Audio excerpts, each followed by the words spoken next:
RJ Anusha. Radio city నువ్వు నేను సినిమాలో ఇవాల్టి సినిమా 1 నేనొక్కడినే. ఈ సినిమాని డైరెక్ట్ చేసింది సుకుమార్ గారు. ఈ సినిమాలో మహేష్ బాబు మరియు Kriti Sanon lead roles play చేయడం జరిగింది. January 10th, 2014 రిలీజ్ అయిన ఈ సినిమా ఫస్ట్ లో జనాలకి ఎక్కలేదు గాని తర్వాత చాలా మందికి ఒక కల్ట్ క్లాసిక్ గా మిగిలింది. ఈ సినిమాకి మ్యూజిక్ అందించింది దేవిశ్రీ ప్రసాద్ గారు. ఈ సినిమాలో చూసుకుంటే మొత్తం 5 పాటలున్నాయి. ఈ 5 పాటలు కూడా నాకు చాలా ఇష్టం. బట్ ఈ 5 పాటల్లో ఒకటి చూస్ చేసుకోవాలి అంటే నా personal favourite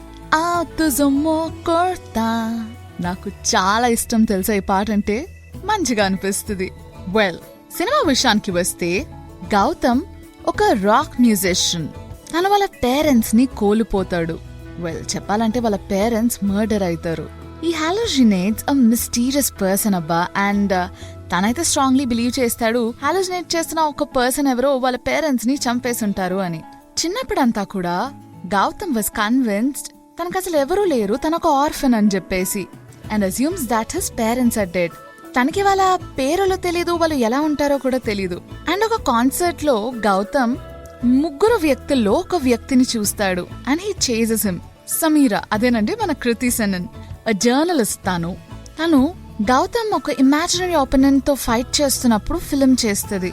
and Gautam police కి లొంగిపోతారు after killing the man, saying that he has also killed 3 men అని చెప్పేసి. ఒకల్ని బెల్ఫాస్ట్ లో, ఒకల్ని పూణేలో, అండ్ నౌ ఒకల్ని హైదరాబాద్ లో.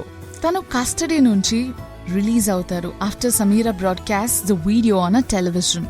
అకార్డింగ్ టు అ సైకియాట్రిస్ట్, ఇప్పుడు గౌతమ్ హాలుజినేట్ చేసుకుంటున్నాడు ఒక పర్సన్ అంటే like other than the 3 men he can be treated.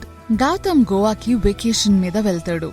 Sameera తన్ని స్టాక్ చేసుకుంటూ వెళ్తుంది, convincing him that 2 people are stalking him.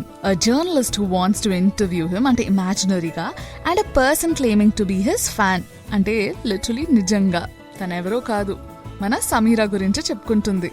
Gautam కూడా మెల్లగా సమీరాని చూసి ప్రేమలో పడిపోతూ ఉంటాడు. తన్ని మర్డర్ చేయడానికి వచ్చిన ఒక గ్రూప్ ఆఫ్ పీపుల్ నుంచి సమీరాని కాపాడుతాడు. On an isolated island Gautam దీని వెనకాల ఉన్న నిజాలు తెలుసుకుంటూ, ఒక 4th ఇమాజినరీ పర్సన్ గురించి తెలుసుకుంటూ write Sameera off as a disturbed journalist. Gautam Sameera intentions తెలుసుకునే లోపు సమీరా హైదరాబాద్ వెళ్ళిపోతుంది. అనుకోకుండా గౌతమ్ సమీరాని కలవడంతో తన బర్త్డే ప్లాన్స్ అన్ని కూడా యాక్సిడెంట్ గా స్పాయిల్ అయిపోతాయి. అసలు గౌతమ్ కి సమీరాకి ఉన్న రిలేషన్షిప్ ఏంటి? ఒక 4th ఇమాజినరీ క్యారెక్టర్ వీళ్ళ లైఫ్ లోకి ఎందుకు వచ్చింది? ఇంతకీ సమీరా అయినా 4th ఇమాజినరీ క్యారెక్టర్? ఇదంతా తెలుసుకోవాలంటే నువ్వు ఒకసారి సినిమా రిపీట్ చేసుకోవాల్సిందే. అదబ్బా నువ్వు నేను సినిమాలో ఇవాల్టి సినిమా 1 నేనొక్కడినే.